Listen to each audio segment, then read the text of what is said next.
Ang laki. Ayun guys, simple lang. Papakita ko sa inyo kung paano kong ginawa.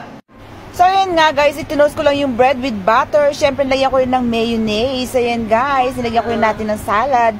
Fried eggs with salt, pepper. Ayan na guys, ang ating cheese. Siyempre, nilagyan natin ulit ng salad at saka ng tomato and chili sauce.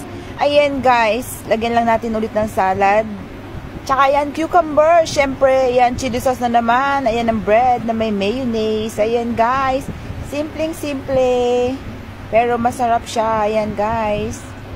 Yan ang ating mini burger, homemade burger. Yummy! Let's eat guys! So yun guys, ang ating burger, homemade burger, pero wala siyang patties para naman hindi masyadong makabusog. Ayan guys. Yan ang ating mini burger. Simple lang siya. Eggs, cheese, siyempre kamatis, cucumber.